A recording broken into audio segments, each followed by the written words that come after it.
Tasikmalaya. Dan pada kesempatan kali ini Anda sedang menyimak acara talkshow bersama KPU Kabupaten Tasikmalaya dengan narasumber Ketua KPU Kabupaten Tasikmalaya Bapak Zamzam Jamaluddin SP, yang terkait dengan tahapan pemilu akan segera dimulai. Ya Pak Ketua, kita lanjut kembali persamaan kita dan juga informasi-informasi yang tentu saja sangat dibutuhkan oleh masyarakat terutama Kabupaten Tasikmalaya. Nah yang paling dekat ini kalau boleh tahu tahapan yang akan dilaksanakan KPU Kabupaten Tasikmalaya ini. Baik Mas Pri, terkait dengan tahapan yang paling awal, paling awal dan sedang kami tentu tunggu-tunggu. Yang pertama tentu terkait dengan pendaftaran partai politik kalau yang dikerjakan di kami atau di Kabupaten Tasikmalaya.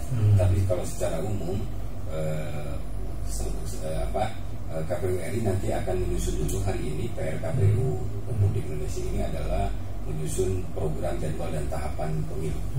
Ini sebagai salah satu acuan untuk program-program yang akan dilaksanakan sampai dengan nanti pemungutan suara berlangsung. Nah, tetapi itu ranahnya ada di Jakarta sana, dan di kota sana.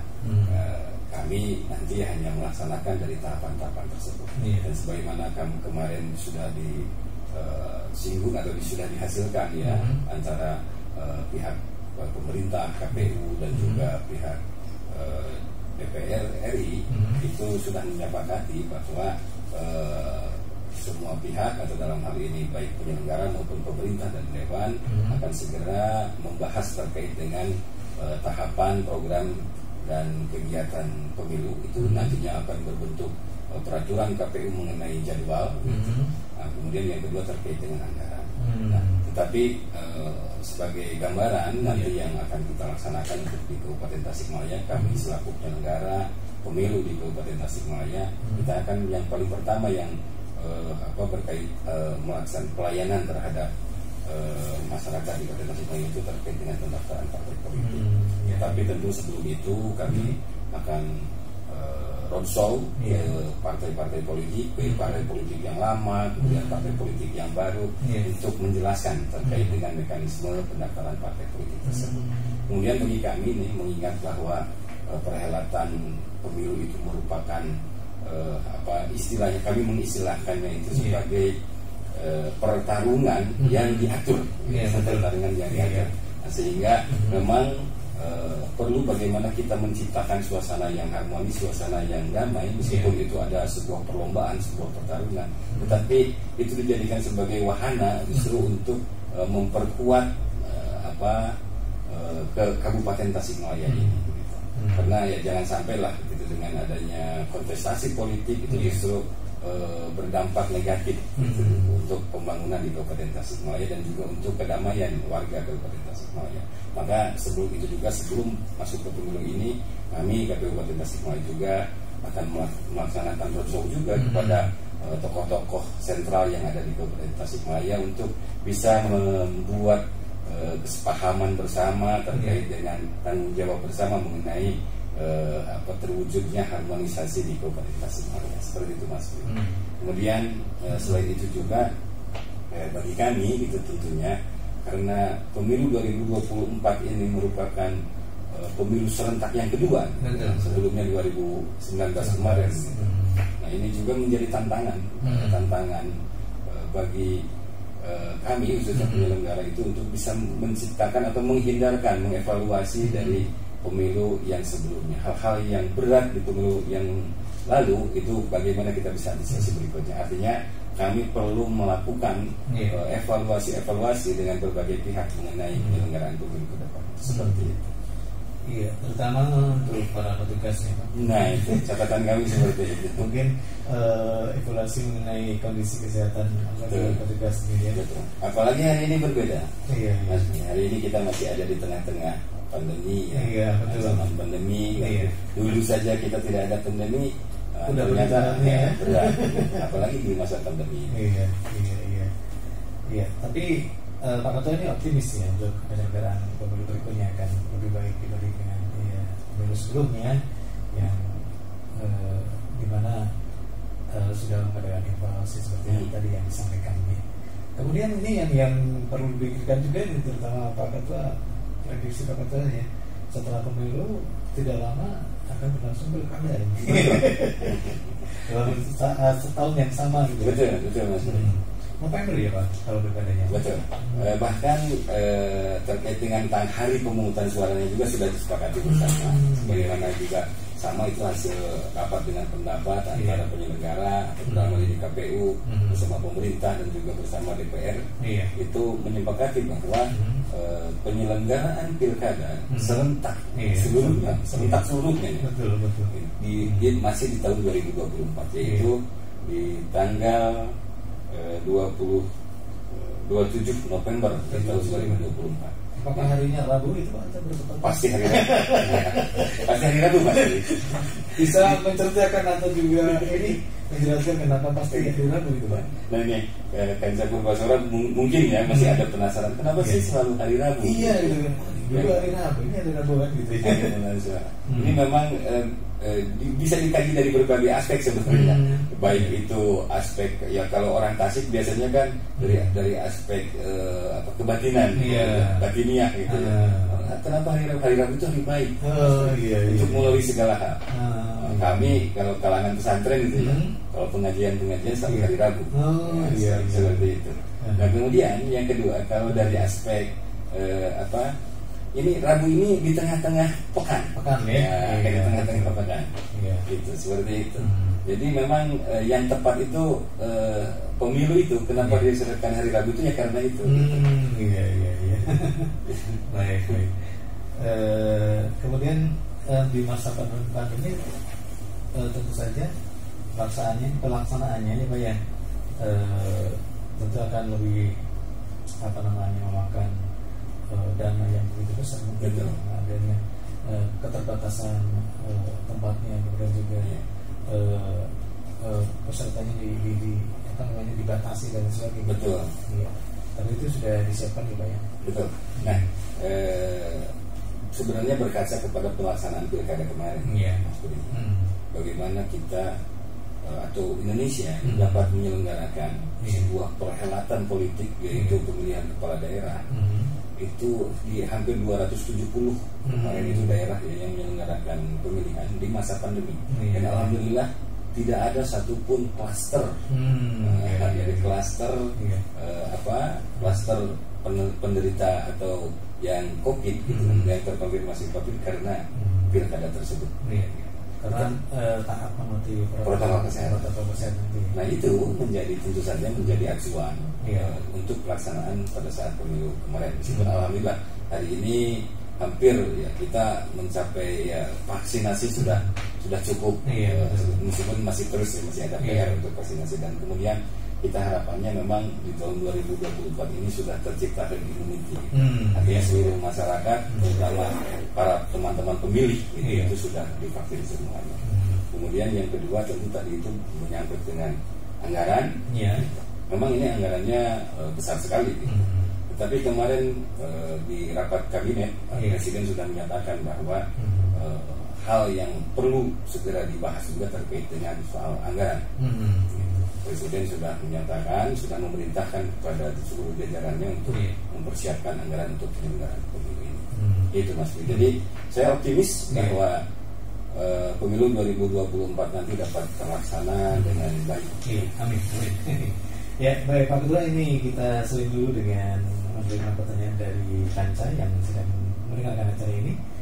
Yang pertama dari Iwan Pahi. Iwan Pahi, Assalamualaikum warahmatullahi wabarakatuh. Selamat siang Mas Di dan Bapak narasumber dari KPU.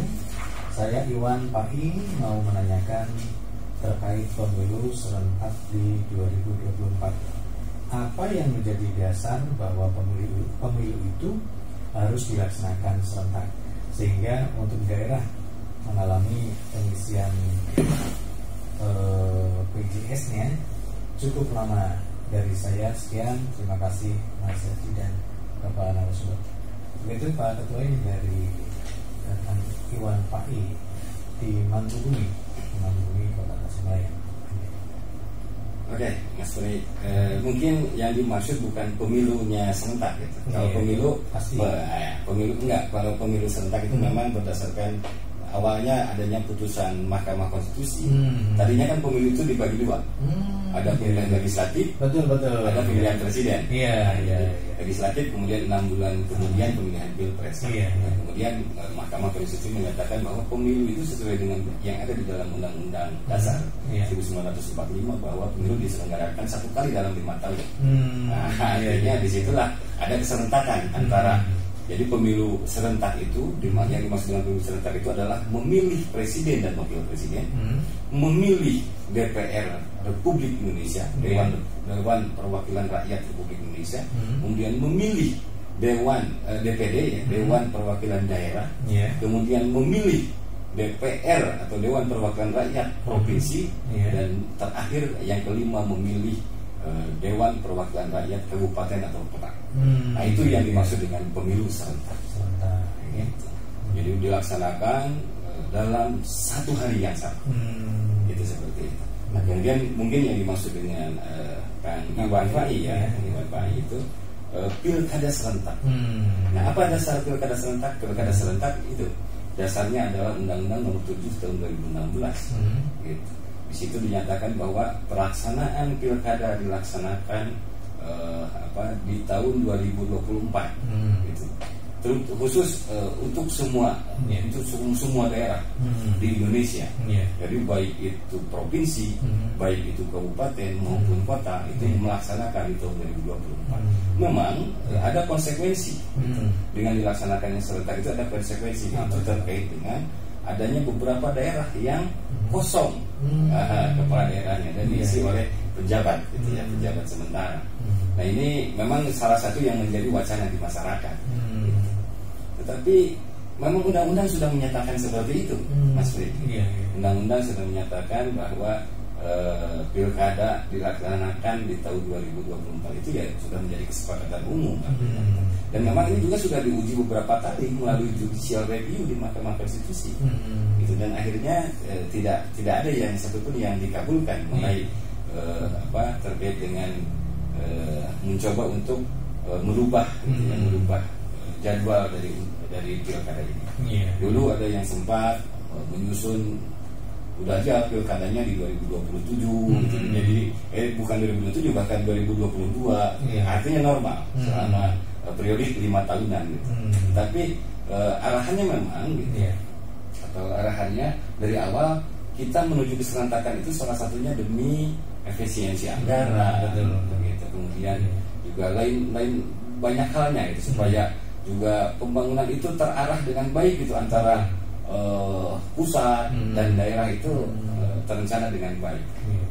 Berbeda ketika itu beda-beda kan gitu. Ada yang di tahun ini gitu kepala daerahnya, nah sementara programnya apa gitu kan, seperti itulah menurut saya. Oke, begitu kan Iwan Faiz yang jadi Mas Bumi berikan puas dengan jawaban dari Pak Ketua KPU tadi. Dan yang berikutnya Pak Ketua ini dari Cemeni. Assalamualaikum, waalaikumsalam Mas Pri dan Pak narasumber yang saya Abdullah dari Singapura mau bertanya mengenai wacana Pilpres 3 periode, bagaimana pendapat KPU? Adakah peluang ke wacana tersebut? Tadi sudah disinggung. Kemudian dan terkait dengan tahapan pemilu, apakah alasan yang paling krusial yang mengakibatkan partai peserta pemilu tercatat untuk mengikuti tahapan berikutnya? Oke. Iya, silakan. Yang pertama terkait dengan wacana Pilpres 3 periode tadi sudah kita bahas ya. Artinya semua pihak bahkan Presiden sendiri menyatakan untuk segera menghentikan baik itu wacana penundaan pemilu, kemudian juga wacana adanya 3 periode.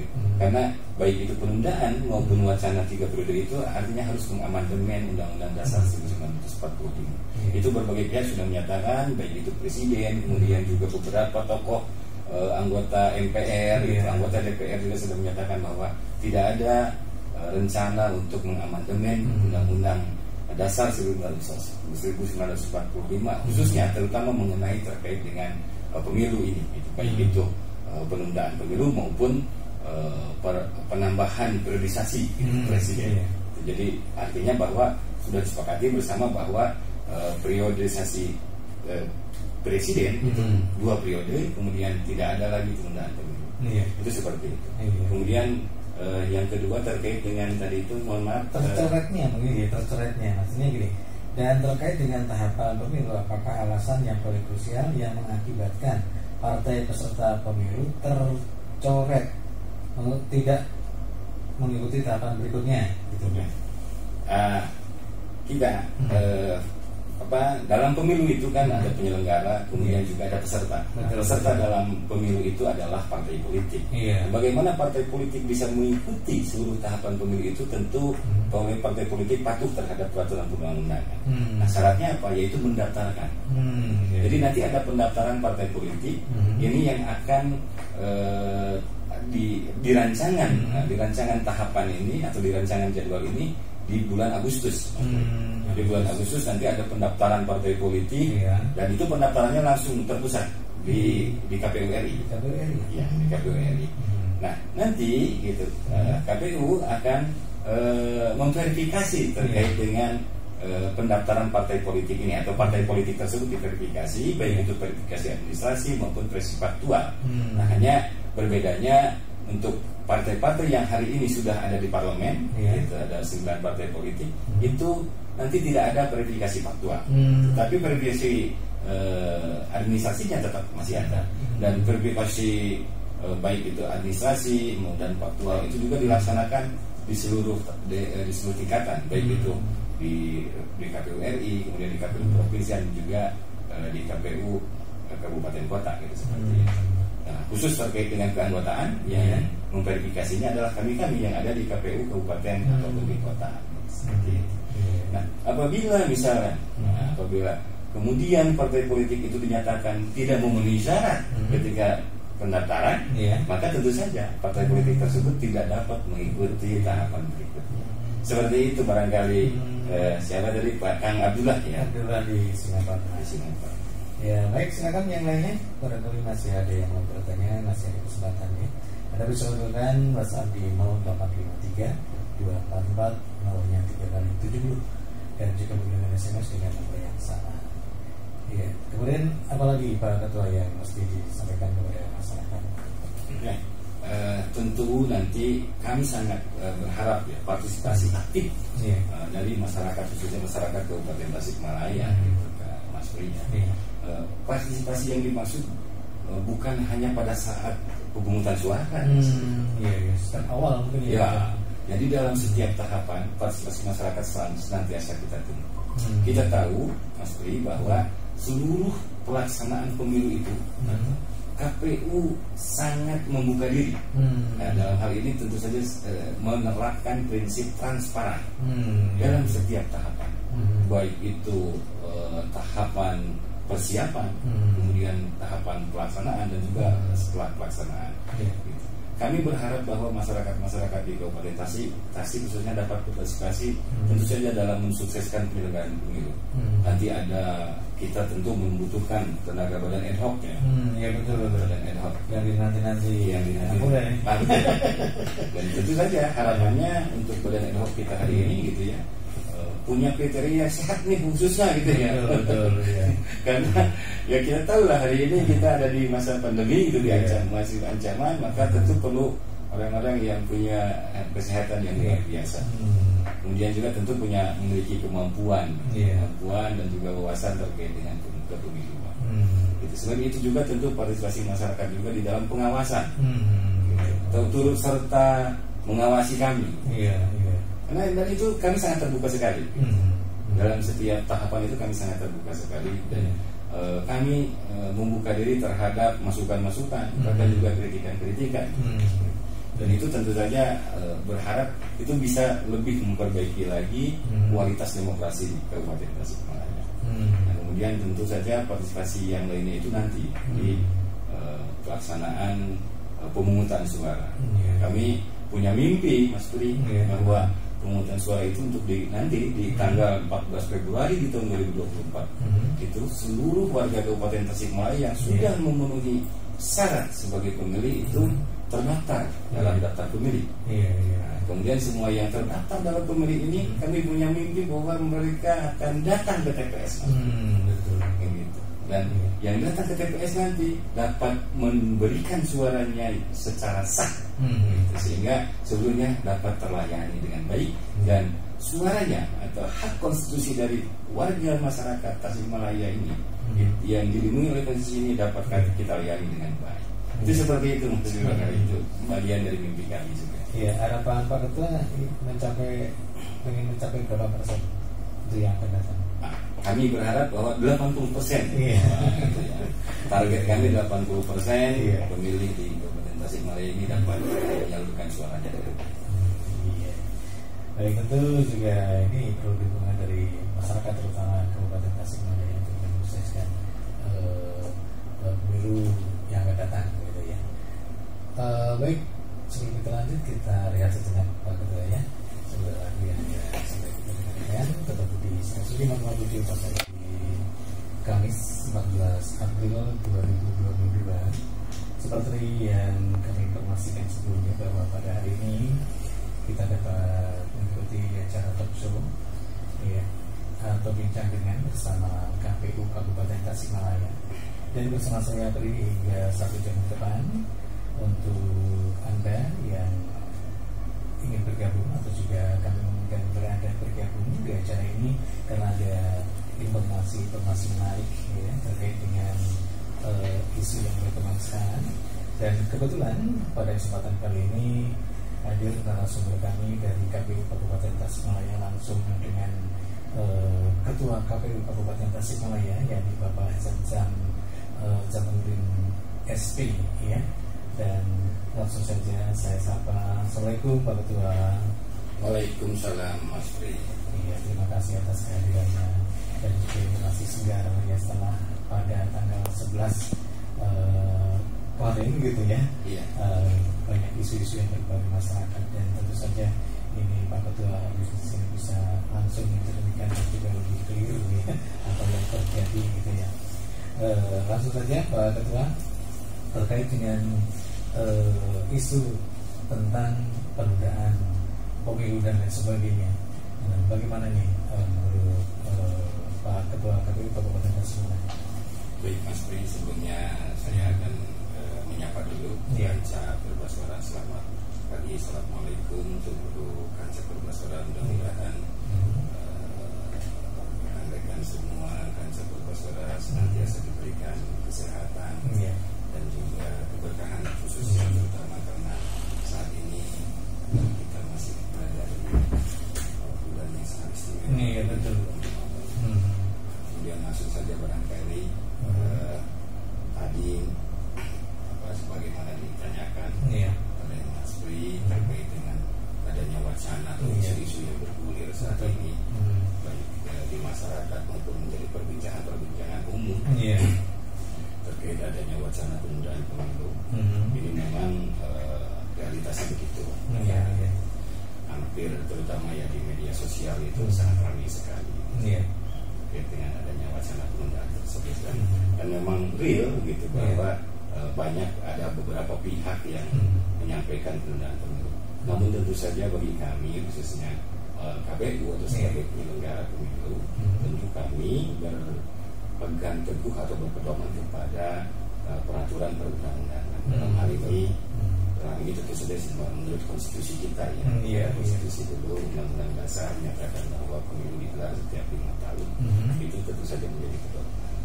Dan ternyata memang betul sekali bahwa konstitusi ini menjadi salah satu pedoman semua pihak. Dan dalam hal ini juga sudah disampaikan oleh berbagai pihak bahwa terutama oleh pemerintah Republik Indonesia, dalam hal ini Presiden Republik Indonesia Bapak Haji Joko Widodo juga sudah menyampaikan bahwa tidak ada penundaan pemilu, dan beliau juga meminta agar wacana terkait dengan penundaan pemilu itu agar segera dihentikan. Nah, artinya memang Bapak Presiden juga sudah menjawab secara vulgar terkait adanya penundaan pemilu itu bahwa itu tidak benar. Tapi menurut apa yang dirasakan oleh Pak Ketua sendiri ya Pak Chan, mendengar itu bagaimana? Karena kita sudah istilahnya sudah persiapan ya sebelumnya, dan mendengar wacana itu seperti apa yang dirasakan oleh Pak Ketua secara pribadi ini? Bagi kami tentu awalnya kaget. Nah pasti ya. Awalnya sempat kaget. Kok bisa gitu ya? Orang berpikir bahwa sesuatu yang ada di dalam konstitusi ini menjadi sebuah perbincangan, kemudian bahkan ada upaya untuk saya malah berpikir gitu ini kira-kira dengan cara apa gitu tentang pemilu, sementara ini tertera di dalam konstitusi yang menjadi pedoman negara kita. Tetapi bagi saya ya karena memang iklim hari ini gitu, kebebasan berpendapat kita hari ini memang sangat tinggi sekali gitu. Orang bisa berbicara apa saja gitu, maka saya menganggap hal itu benar. Tetapi tentu saja bagi pemegang atau stakeholder yang pemegang kebijakan, ini wacana-wacana seperti itu wajib untuk segera ditanggapi karena sesuatu yang istilahnya sesuatu yang ingin merubah terhadap konstitusi itu harus segera bisa ditangani. Jangan sampai karena konstitusi itu adalah kesepakatan bersama seluruh warga negara, itu jangan sampai malah ternodai oleh berbagai pihak yang tidak bertanggung jawab seperti itu. Kemudian tetapi ya di lain pihak, di sisi lain juga bagi kami isu itu ya hanyalah isu. Karena meskipun isu itu bergulir, kami tetap melaksanakan persiapan terutama ya menjelang atau menyambut terkait dengan penyelenggaraan pemilu 2024 nanti.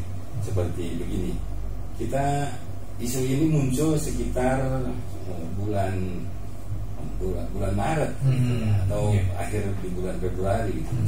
Nah, sementara bagi kami pada saat tanggal 14 Februari kemarin itu 2022 kami malah sudah melaunching terkait dengan 2 tahun menjelang penyelenggaraan atau hari pemungutan suara di tahun 2024. Karena sebelumnya atau di akhir tahun 2021 kemarin dan atau di awal tahun 2022 kemarin sudah ada pembicaraan melalui atau hasil rapat dengar pendapat antara pemerintah, kemudian penyelenggara dalam hal ini KPU, Bawaslu, DKPP dan juga DPR RI. Dalam hal ini Komisi 2 menyepakati atau mengusulkan bahwa penyelenggaraan pemilu atau penyelenggaraan pemilihan presiden dan wakil presiden, anggota DPR RI, anggota DPD RI, anggota DPRD provinsi, anggota DPRD kabupaten kota itu diselenggarakan pada 14 Februari tahun 2024. Sehingga pada tanggal 14 Februari 2022 kemarin kami melakukan launching 2 tahun menjelang pemungutan suara. Gitu Mas. Ya oke Pak Ketua.